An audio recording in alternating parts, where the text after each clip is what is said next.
Rasti sretna da svi narodi vide, sa strana svih, sa juga i sjevera, kako se rađa i kako se voli, kako se brani zemlja proletera.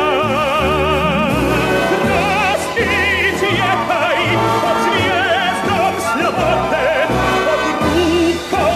partije i pod srcem dika. Rasti cvjetaj pod zvijezdom slobode, pod rukom partije i pod srcem dika.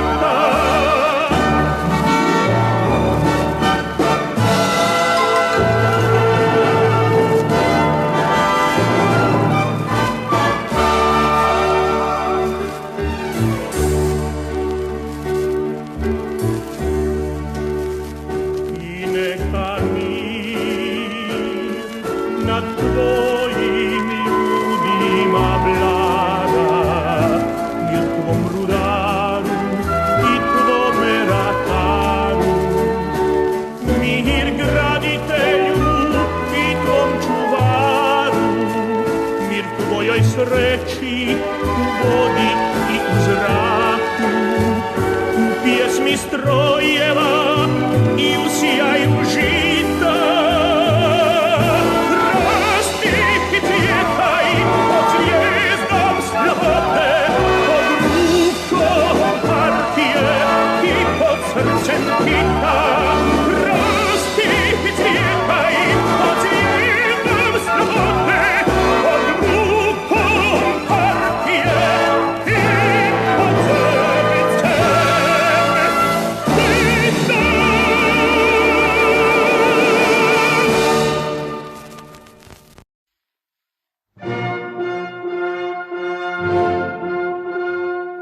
Höchste Sinn am Ratten sauring,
Pace,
мега краи.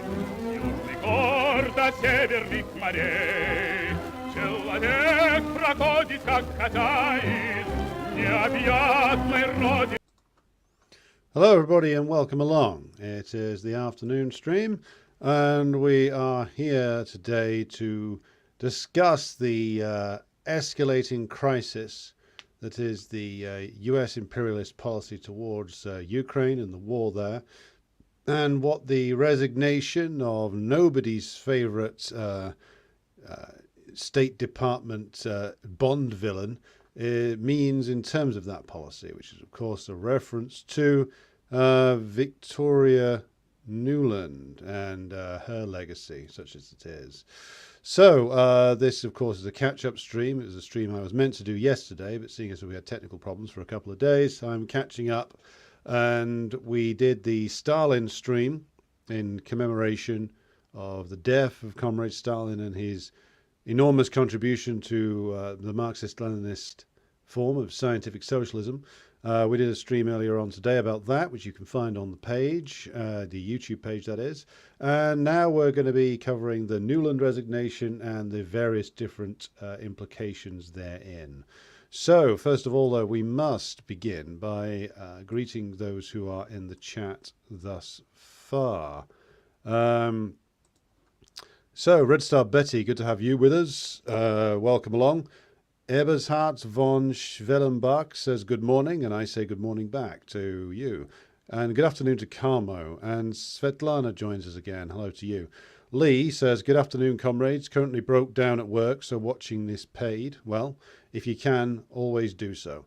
And thank you, Albert, who signed up to the Patreon. Good to have you with us here. Good afternoon to my comrade Terry from the Class Consciousness Project.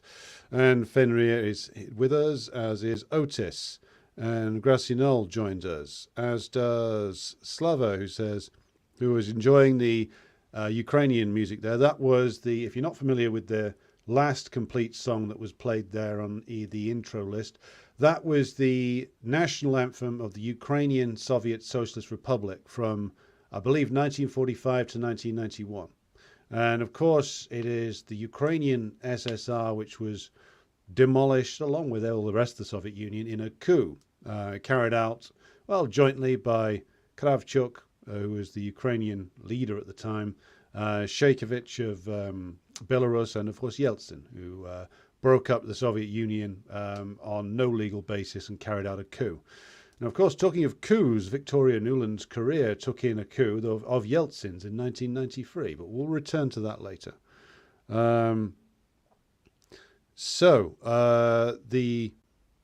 hope you enjoyed the Ukrainian music there, and it's a reminder, of course, that socialist Ukraine was one that Ukrainians themselves didn't actually want to lose. This horrendous future was imposed upon them for reasons we've gone into before.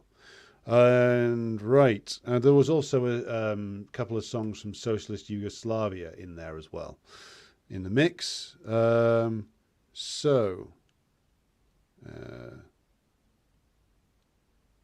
Hello to Zouter, who says, long-time patron, rarely make the streams. Well, it's good to have you with us. The streams will now be more varied in their times, just to make sure we catch as many people live as possible. HSD says, greetings from the bastion of liberal democracy in the southern hemisphere of Australia, where the AUKUS deal and general xenophobia are doing their part to exacerbate and entrench the new Cold War. HM says, or asks, I should say, why didn't the Allies do more to stop the Holocaust? Bombing campaigns, bombing camps, supply lines, supplying arms and intelligence to resistance fighters? Because they didn't care that much. There you go. I mean, that sounds like a rather flippant response, but it's as blunt as I can manage. And it's the truth, which is that they knew very well that the Nazis were engaging in mass murder. They knew that because it was going on before World War II. Yes, the scale and the speed of the mass murder campaigns increased as World War II went on. That's true.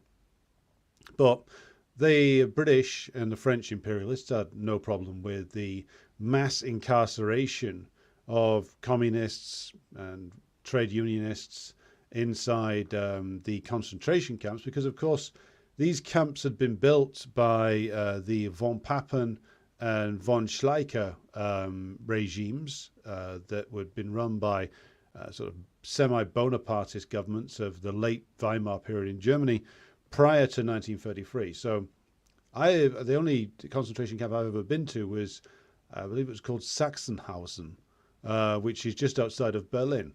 And that was a camp that existed in the late Weimar period. I believe it existed from about 1929 onwards, and was already housing large numbers of political prisoners by the time the Nazis came around. So the Nazis locking large numbers of people up, all their political opponents, nobody batted an eyelid about that. In fact, the British and the French imperialists were absolutely 100% in favour of that. So why didn't they do more to stop the mass murder campaigns that went on? They didn't care. There was barely anything said about it in Britain until after the war. Anthony Eden, the foreign secretary at the time of World War II in the coalition government, I believe made one statement to the House of Commons, which the BBC edited off, pulled it off the air. And we need to think about, of course, there's many reasons why. First of all, principally that the British and the French had no problem with industrial level mass murder. They'd all engaged in it themselves. They also knew very well that it wasn't, of course, just the Jewish population that was being killed. Of course, 3 million Soviet prisoners of war were killed in the Holocaust. Hundreds of thousands of Slavs from Yugoslavia. Many thousands upon thousands of resistance fighters, all of which found their deaths at the hands of the Nazis. The Jews were the ones pushed principally into the gas chamber, but the Holocaust by bullet on the Eastern Front was no less deadly. So when you're asking why didn't they stop it, quite frankly, they didn't see it as a priority. And they wouldn't if it were to happen again today. Their priority was, of course, preserving themselves. And they were always looking for ways to sell out and betray the USSR right up until the last moment, as is evidenced by Alan Dulles' meetings with SS leaders in 1945. Right, Svetlana says, with regard to the breakup of the Soviet Union, it had no legal basis and around 80% of the Soviet population were against it. Yeah, 1991 referendum, I believe it was 75% of Ukrainians voted to stay in the Soviet Union, and about 80% of the Russian population, overwhelmingly, they voted to keep the Soviet Union. The intellectual atmosphere that has pervaded in Russia and Ukraine since then has been dominated by the minority, by the bourgeois. It's even questionable how many of the working class population of the Baltic states actually wanted to see the end of the Soviet system. It's now forbidden in the Baltic states, that is, to talk about such things, to talk about the possible false flags that the CIA and the US imperialist stooge regime and their political ancestors staged in 1990 to 91 in the Baltic states.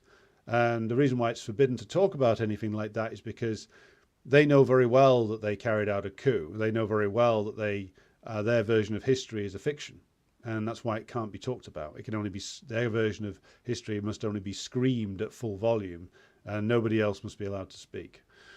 So here we are talking about the end of the miserable career of Victoria Nuland, who was a career-long ultra, shall we say, a rabid enthusiast for US empire, and one who was, of course, very well rewarded for her services. She came, of course, from a family of, I believe it was Ukrainian exiles, though as somebody pointed out on Twitter, they only changed their name to the more anglicized Nuland when they got to the United States. There's been a lot of attempts to psychoanalyze Nuland and others who are descended from people who fled the former Tsarist Empire or who fled the Soviet Union, to say, well, it's all about her lifelong animus to Russia, and there's certain elements of that are true.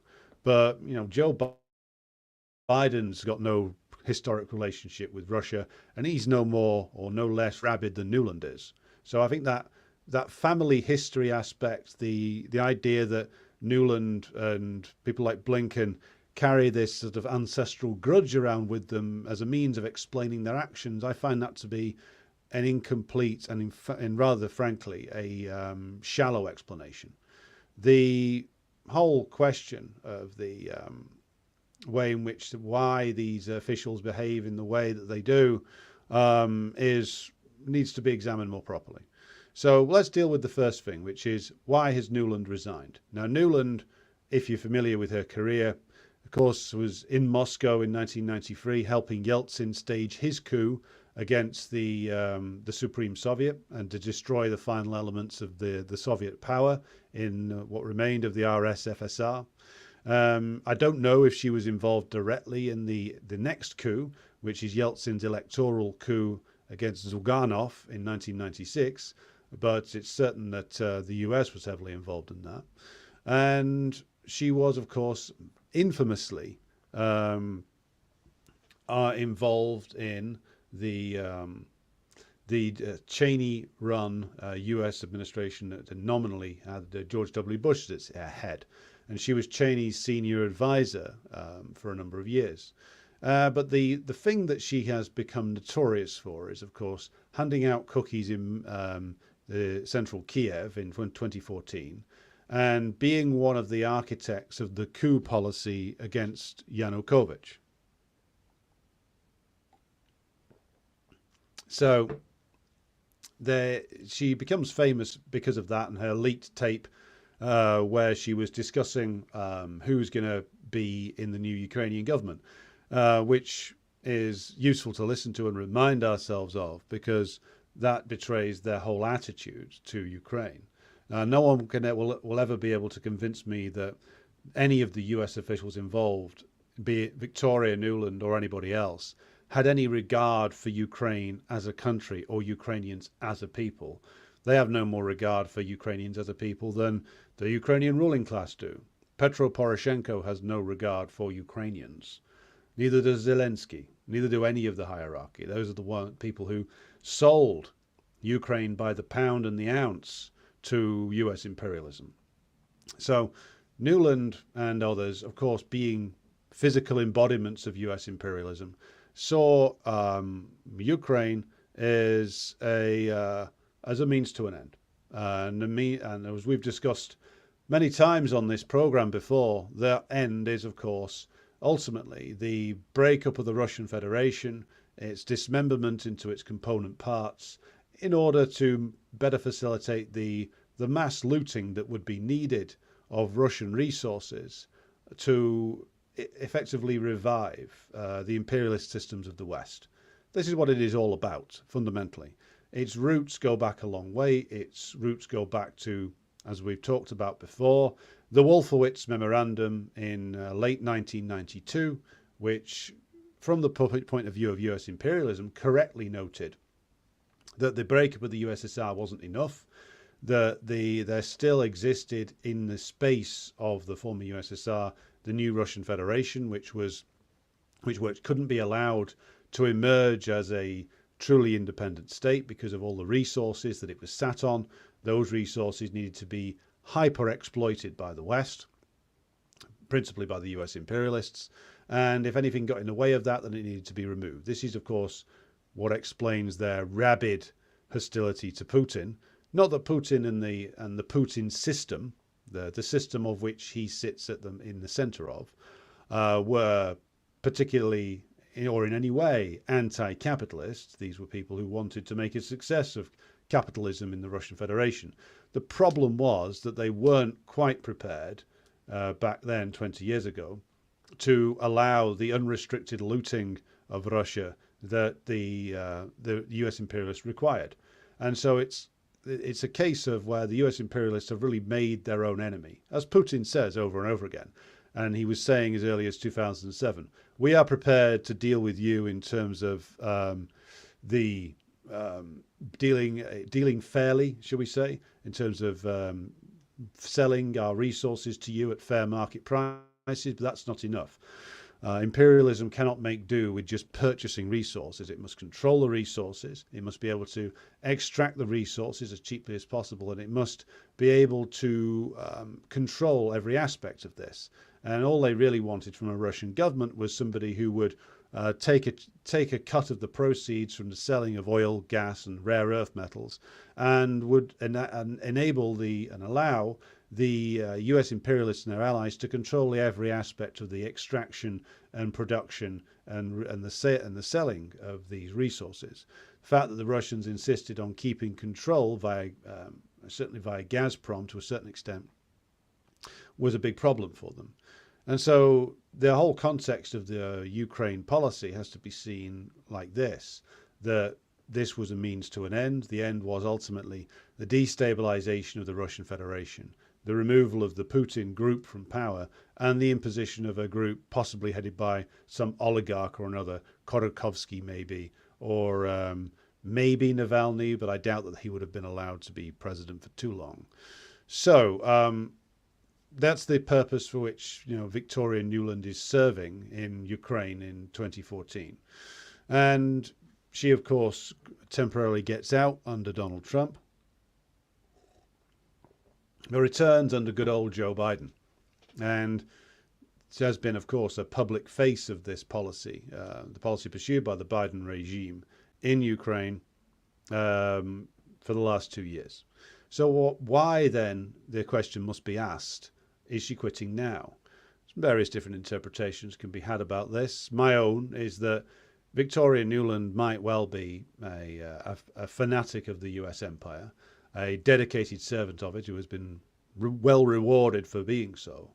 But I don't think that her type are stupid particularly. I think that she went over to Kiev recently, whereas she gave like the usual sort of bizarre, evil-looking press conference. She will have gone over there and she will have seen the chaos that's enveloping the Kiev regime, the fact that Zelensky couldn't even sack Zaluzhny for weeks on end until Zaluzhny had essentially been offered a bigger bribe to step down. And it was only when, I think it was Nuland's visit that coincided with the final removal of Zaluzhny. I think that she was sent there by whoever's making the decisions in Washington to say, no, General, to Zaluzhny, we're standing with our piano-playing penis man for now. Look up Zelensky's entertainment career if you don't get that reference. And we are going to stick with him regardless of your objections, because they really have not very many alternatives. They couldn't allow a coup against Zelensky. They couldn't have him step down. They probably can't afford to have elections. So what's the alternative? If they allow Zelensky to be deposed by Zaluzhny, then they end up in a death spiral. Then once you take away a pillar of the very shaky Ukrainian puppet regime, which Zelensky is a pillar of that now. He may be a man who used to make his money playing the piano with his knob, but now he's been built up into this heroic and titanic figure by his PR handlers, most of whom, by the way, are British rather than American. And if he goes all of a sudden, especially if he goes in a coup, then that destroys that image and it could destabilize the entire Ukrainian state. So they're stuck with Zelensky. The problem is, though, that they're losing the war and they're losing it badly. And I think Victoria Nuland knows this, despite her public protestations to the contrary.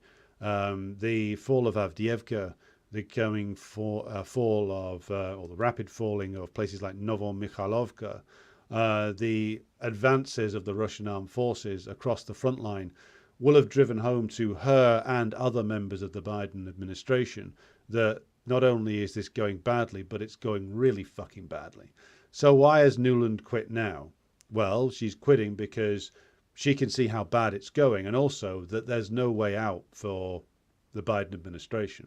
The only way out is to do what Emmanuel Macron was suggesting, which is send your army. And that's not really a way out, because there's no enthusiasm within the US ruling class for a shooting war with the Russians at this stage, because the more sensible of them know that it's a war they couldn't possibly win, as do the military men, as do even the military men in London. So they can't send their army. It would be a disaster. They can't deploy troops into Ukraine, no matter what Macron says. Forget Macron. He's a fucking pipsqueak, a useless non-entity. Can't even run France properly, and he wants to go and have a war with the Russians? I don't think so. So the likes of Victoria Nuland can see very well that this is all going to shit, that there's going to be a collapse very soon. So get out now while you still can. If you aim to have a public career for yourself, as I'm sure she does want to, these people all have gigantic egos. She'll want to be able to write a book of her memoirs soon, where she can lay the entire blame for this on demented old Joe Biden, who just didn't send enough weapons, on Trump, who bullied Congress into not providing enough money. And if you get out now, you can say, well, if my advice had been followed, we could still have won. And that's why I think she has chosen to resign. It's bringing in an element of plausible deniability for yourself and saying, well, you know, if my advice had been followed, we could be victorious. Zelensky could be sitting in the Kremlin right now if only we'd followed my line. But cheese-brained old Joe Biden wouldn't do it. And you can see that the end is coming because the U.S. Congress refuses to move, or has so far refused to provide any more money. The reason why they're refusing to is not out of a sudden outbreak of humanitarianism or a sudden outbreak of sentimentality. They've just simply realized that it's creating far more problems than it's solving for them. That the policy has gone wrong. The Russian state isn't going to collapse. That the Putin system has proven to be more durable than they thought. That no matter how long they spin this out, and they will, by the way, still try to spin this out, that it's all going to fall to pieces in the end. So what's the way forward? I mean, I have said for quite some time now that the way they're going to try and spin this, they want to avoid the absolute humiliation and disaster that they suffered in Afghanistan. So how do you avoid that? You find a way to declare victory. Now, how do you find a victory out of this sea of blood and death that they have unleashed upon Ukraine? Well, I've said it before that the way out is by the establishment of a statelet around Lvov, around Old Galicia. I think this is what some of them want to do. This is what some of the American side want to do, which is rapidly set up Zelensky or whoever his successor is as in a new Ukrainian state, a continuity Ukrainian state in and around Old Galicia, in the far west of Ukraine. Declare that to be the real Ukraine, bail out of Kiev, leave the Russians much of the rest of the country, and then declare that that's now Ukraine. We don't acknowledge any Russian claims or any Russian control over the rest of Ukraine, what was Ukraine. This is the real Ukraine. We're putting Ukraine in the EU. We're putting Ukraine in NATO. The whole presentation of this will then be done relentlessly, having pictures of Zelensky shaking hands with the various NATO grinning idiots, with Rishi, with the Olaf Scholz if he's still there, with the pipsqueak Macron, with Jens Stoltenberg, with shambling Biden, declaring, we said that NATO would be in Ukraine with Ukraine, and now Ukraine is in NATO. And now, as Zelensky will say, our dream has been completed. We are a member of the EU. We are a member of NATO. Russia cannot touch us anymore. And of course, Russia won't, because there's no motivation for them to go into the far west. As Putin and Medvedev have said over and over again that they have no intention of going that far west. They also know that this chaotic, corrupt state run by the Banderists, that the US, by the way, will insist on the EU paying all the bills of, and they'll insist on keeping it going until the presidential election in November. then, of course, it doesn't matter if the whole thing collapses. If Biden gets a second term, or whoever the hell they swap Biden out with, well, then they'll just make sure that they keep it going for as long as it's politically necessary for them to do so. If Biden doesn't win, if it's Trump, well, then that's even better, because if the Ukrainian statelet in the far west collapses, then it was Trump's fault. You know, we put Ukraine in NATO. We put Ukraine in the EU. Ukraine was on course to be a solid member of the European family and our shared Euro-Atlantic future. It was Trump's fault that the whole thing fell apart. And if that sounds shallow and pathetic and cynical and brutal, well, that's the kind of people who run the American state. That's the kind of people who run US imperialism. The whole question as to whether this is a feasible proposition or not will only be addressed, of course, in the fullness of time. But what I think that they want is that they want to have a means by which they can declare victory, which which preserves as much of their credibility as is possible. They know that they can't go to war with the Russians. They know that Europe doesn't have the capacity to do so. Emmanuel Macron can blabber on all he likes about putting French troops in Ukraine. How are they going to be resupplied? How are they going to be? How long are they going to last if the Russians go into a full assault against them? Not very long. The French still have a bigger army than the British do, but how are they going to cope with the Russian Air Force bombarding them constantly? And they said they're going to send the combined European air forces in there, where the Russians have the means in terms of the air defense systems and the aircraft to shoot all these things down. How are they going to resupply all the ammunition that they'll need? They don't produce enough ammunition in terms of bullets and bombs for the air forces to supply for the full-scale war that would be unleashed if they did this expeditionary force into Ukraine. The French don't have the capacity to resupply. The British don't. The Germans don't.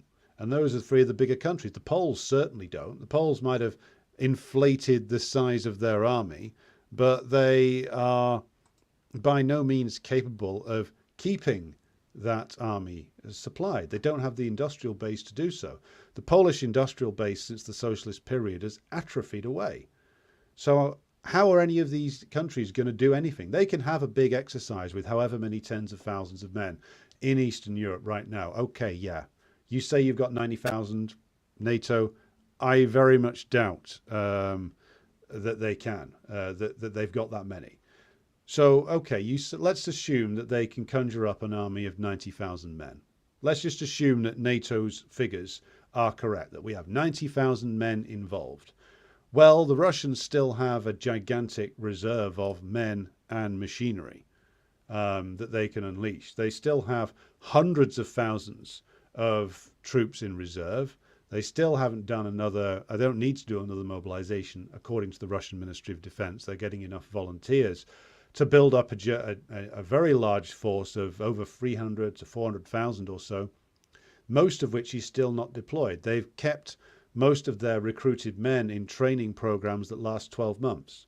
So the Russian armed forces, and even Western sources now admit this, are better trained, better equipped, better led, and are better supplied in terms of the secureness of their supply lines.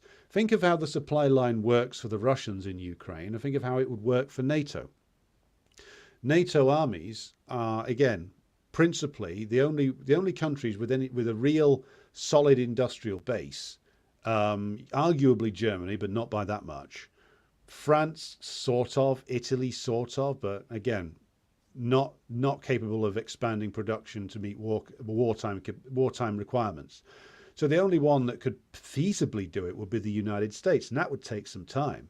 And the United States needs to fly its equipment or sail it into the theatre of battle. So do we think if the US suddenly declares that they're going to have a war with the Russians in Ukraine, the Russians are going to just let them sail across the ocean undisturbed?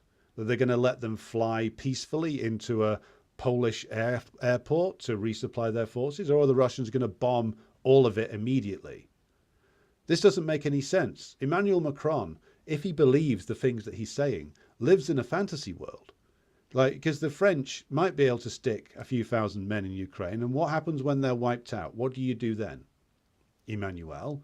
What do you do when you find that your supply routes into Ukraine that are destroyed because the Russians have bombed them all? What do you do then? What do you do when you find you can't resupply this army because your industrial base is absolutely inadequate to the task? These people don't, if they believe the shit that they're spouting, and I think that some of them do, they've completely lost the plot. And I think that it comes from the fact that you have a generation of politicians, bourgeois politicians, who are so used to just saying it and believing that it's true, that they have, and they are so far away from the production process that they have no idea how it works. They think that they can just order something and it happens. And of course, more likely, they order something and it doesn't happen, or it disappears.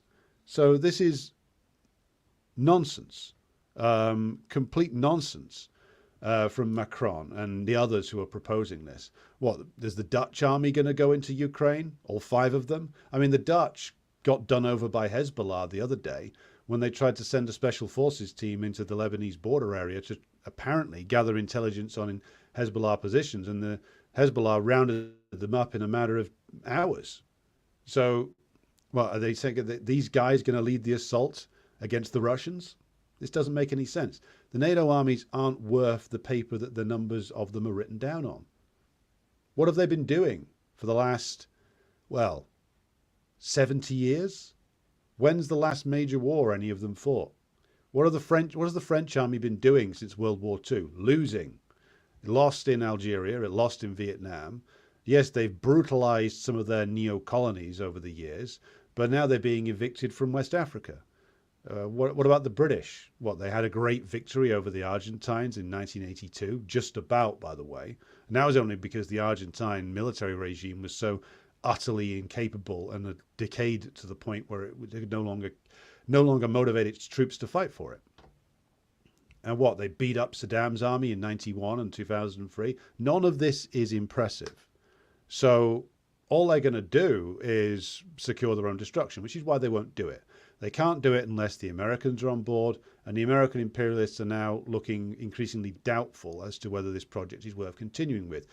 To go back to Victoria Nuland, if she thought that the big war with Russia was on the horizon, she'd probably stay on. But she probably has gauged that the big war isn't on the horizon, that Biden's defeat is on the horizon, that the Democrats are probably going to lose to the bad orange man, and a reprioritization is going to occur. The other side of the US imperialists, of course, the ones that focus on taking on the Chinese as they would see it, they're the ones who are going to be in the ascendancy now. So we can expect more tricks to be played around Taiwan. But to expand the lens of this out slightly, well, what else is going on? Well, we've got the appeal of Transnistria, or Prednestrovia, I think I'm pronouncing that correctly, to the Russian Federation, an appeal to the Duma and to the office of the President of the Russian Federation.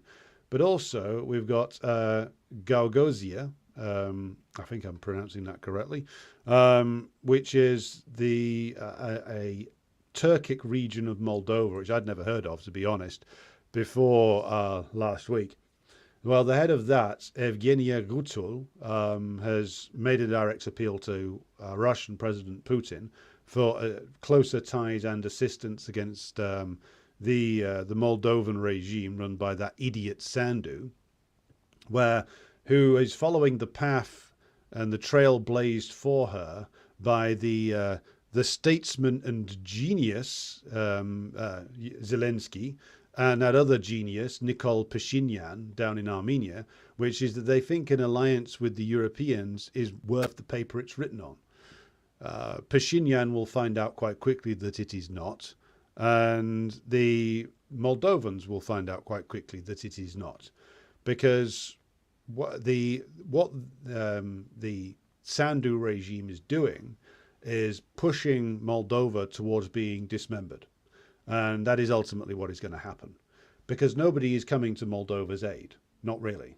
Now, they might end up with the western part of Moldova without Gagauzia or Transnistria being part of the EU, but that is a poisoned fucking chalice, because the EU is not long for this world. The EU cannot survive the oncoming and escalating economic disaster that, to be honest, has been a disaster that has been constant. It's been a long depression since 2008.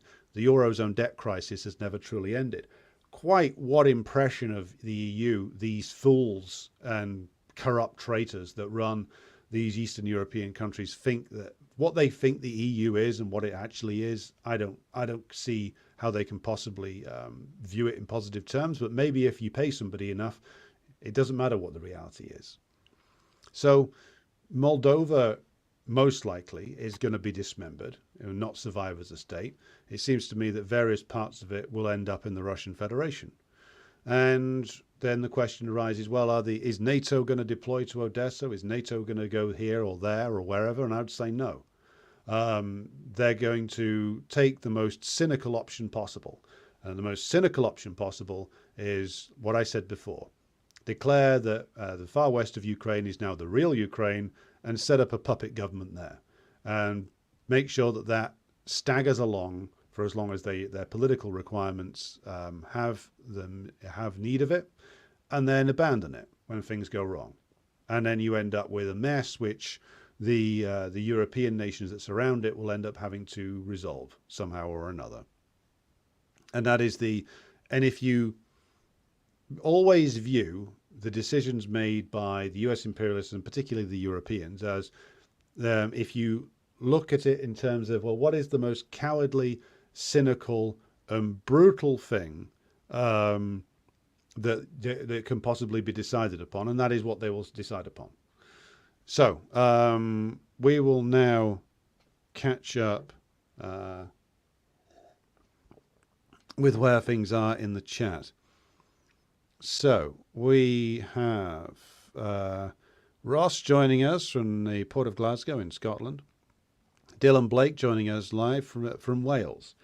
Ian Foster joins us. Good afternoon to you. Zuleika says hello to Marius, and I say hello to Marius as well. Good evening, actually, to Irish Partisan, who has joined us. Raziel now has the image of Zelensky dancing in heels. Well, I don't think he does that act anymore. Well, he might have to. I hear he's going to be on Stephen Colbert. They're going to play the piano together. Good afternoon to Ben. And IR says USA wanted Russia to be its colony. Well, that's completely correct. That was the view they took. Irish Partisan says Dima from the Military Summary Channel said that a number of NATO countries could very well put boots on the ground on Belarus border, Odessa and Kiev as a tripwire and call Russia's bluff.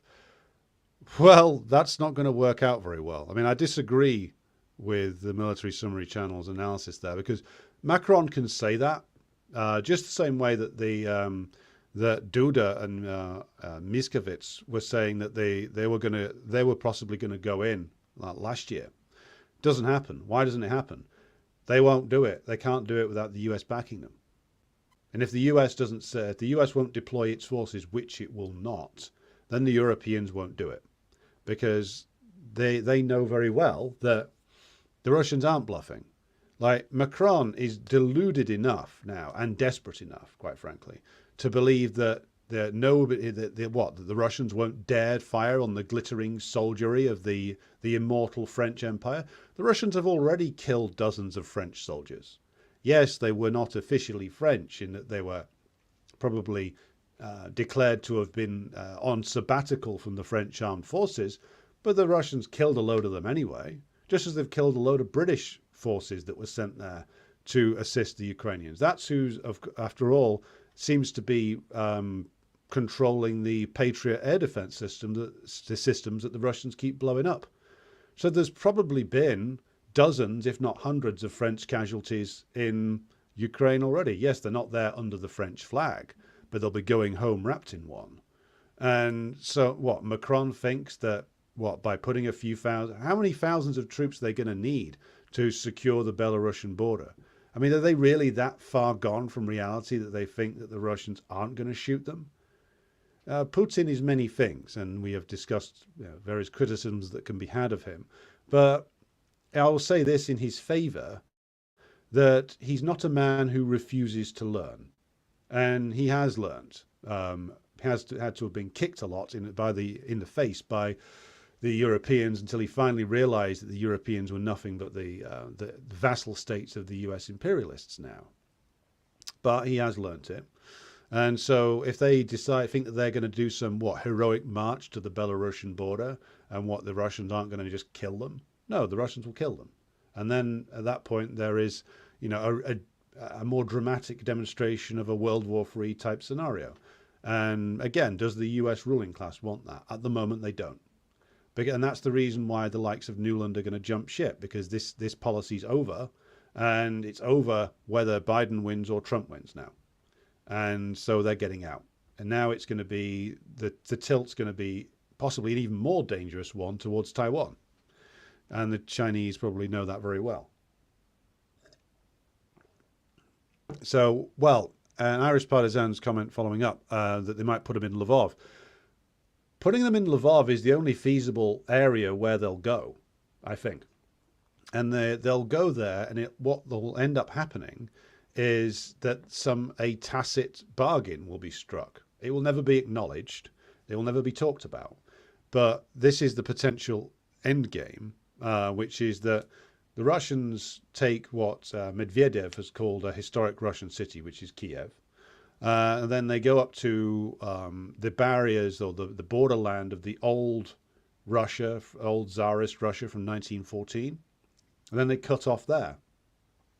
Then they allow the Western clowns to take the statelet of Lvov. And the only way that Western forces enter into that area is after hostilities have ended, after the Russian occupation of most of what's now Ukraine has been formalized. And after that, then the heroic Europeans will march into Lvov and declare that they've saved Ukraine. It will be a fake victory. It will be done with the acquiescence of the Russians if they do decide to send these forces in there. That's the only way it happens. And the Russians will laugh because they will find Western Ukraine and the corrupt clowns that they choose to run this place to be rather indigestible for the EU and for NATO. And it will speed up the dissolution of both organizations. So this Western Ukraine run by these Banderite clowns will end up being a poison pill for the Europeans, the EU and NATO. And that's the only way that I think that the European forces, and it will only be European forces, the Americans won't risk themselves, end up in Western Ukraine is with the tacit agreement with the Russians, with Putin and Medvedev laughing at them as they do so. Where are we now? Right. Marius points out that France and Germany have a great record of beating Russia. And as Marius points out, Macron is no Napoleon. He's not even a Marshal Pétain, who at least had some victories in World War One. Yeah, and as Ben points out, now France seems knee-deep in both Moldova and Armenia. And they'll be out of both of them in no time at all. Like, the criminal clown Pashinyan and his, clique of morons in Armenia will damn that country. Because do they seriously think that the presence of, some French military mission in Yerevan is going to discourage the expansionist plans that are cooked up in, Baku and in Ankara, and ultimately, by the way, approved of in London? Let's not forget that. Azerbaijan is a long-time investment project for British imperialism. They made a lot of money there, and they intend to keep on making it there. And they've also got, for all their spats with Erdogan, they've got a very good relationship with him overall. So when the Azerbaijanis decide that they're going to seize more of Armenia, what happens then? Are the French going to stop them? No. Are the British going to stop them? Absolutely not. They won't risk their position in Azerbaijan. Who's going to stop them? Nobody. not even the Armenians, because Pashinyan has crippled Armenia's defense capability. Russians won't stop them either because the Armenians are leaving or trying to leave the CSTO. Haven't quite left yet. I think there's probably a bit of an argument going on in the Armenian ruling circles about that. But does Pashinyan, this fucking fraud, this clown, really think that the French Foreign Legion's going to go marching into Yerevan? How? How are they going to get in there?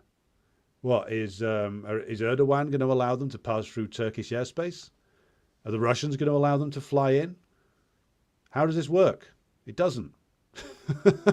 It doesn't. You can fly a few men in there and set up some military parade through Yerevan of like 20 French guys marching around with their assault rifles. Okay, well, what happens then? How are they going to stop the Azerbaijanis seizing the border? The only people who can preserve the independence of Armenia are Russia and Iran. They're the only two that can do it. They're the only two whose military threat would cause Erdogan, who's ultimately the one calling a lot of the shots here when it comes to Azerbaijan, they would cause him to pause before giving the okay to Aliyev's expansion. So the Iranians have made clear that they don't want to lose the land border that they share with Armenia. The Russians, of course, could always shut down this plan if they would care to do so. But of course, they don't care to do so if the Yerevan regime is going to try and turn itself into the next Ukraine.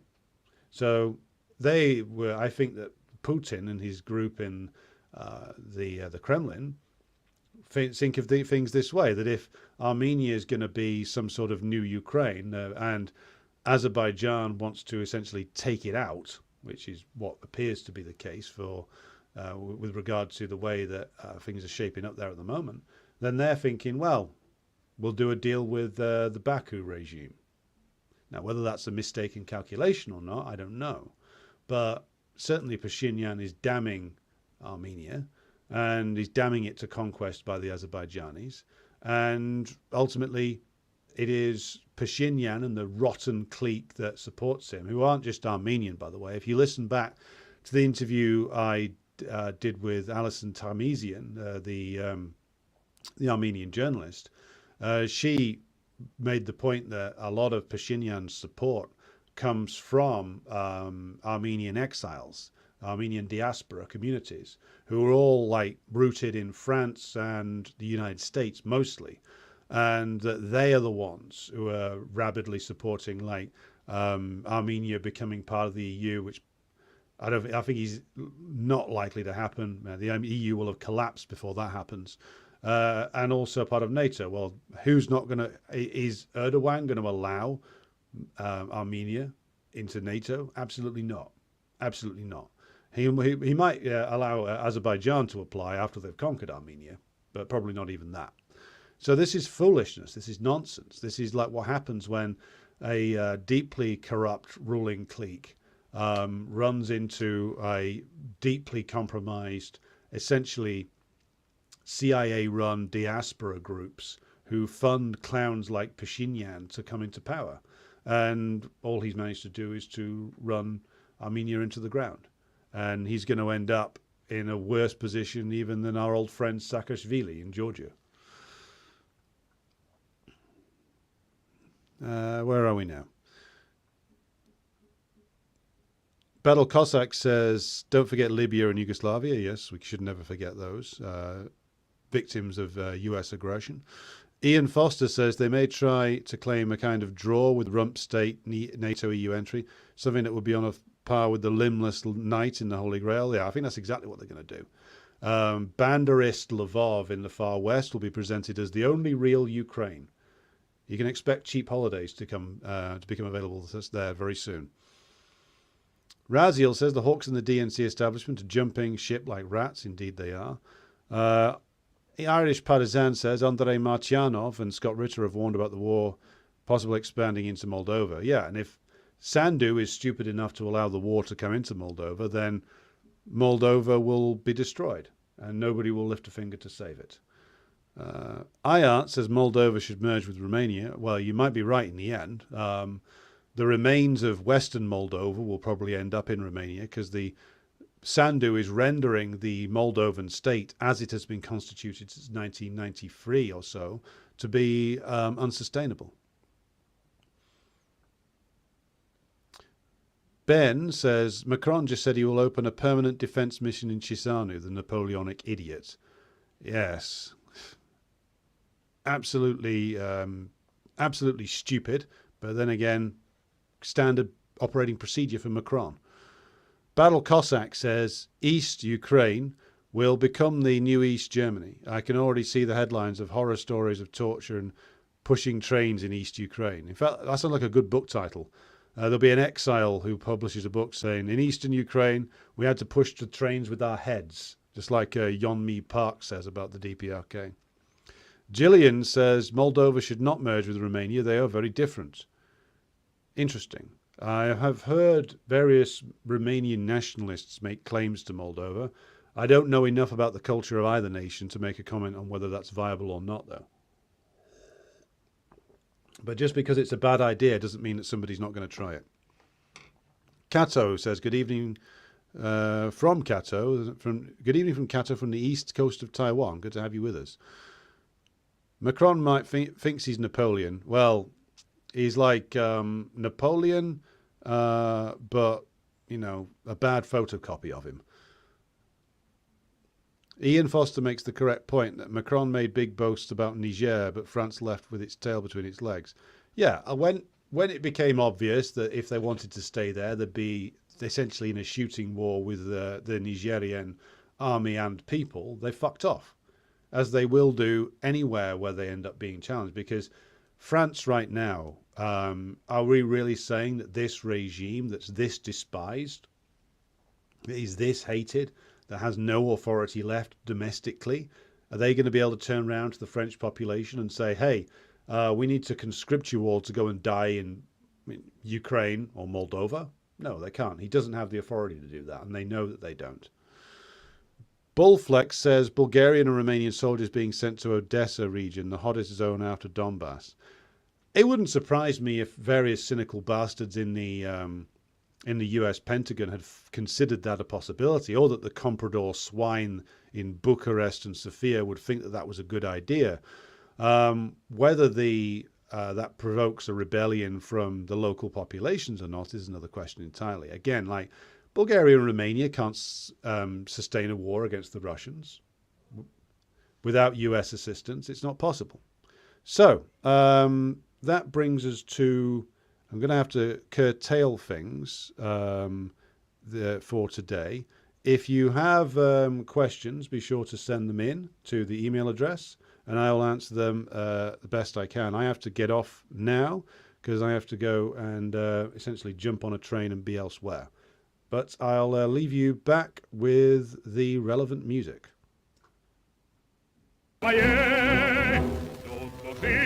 Невольно и широко, точно Волга полная течет. Молодым везде у нас дорога, старикам везде у нас почет. Страна моя родная, слава ей, полторы лет. Я другой такой страны не знаю, я такой на тысячу лет. Я другой такой страны не знаю, я такой на тысячу лет.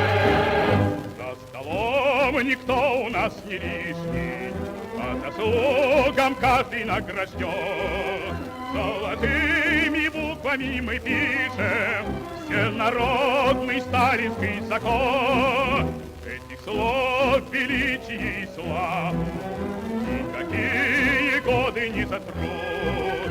Человек всегда имеет право на учение, отдых и на труд. Широта, страна моя родная, слава ей, полторы лет. Я другой такой страны не знаю, я такой на тысячу лет. Я другой такой страны не знаю, я такой на тысячу лет.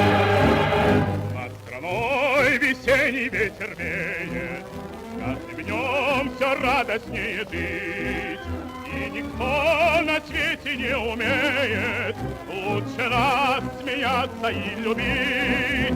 Но сурово брови мы насупим, если враг захочет нас сломать. Как небесную родину мы любим, бережем, как ласковую мать.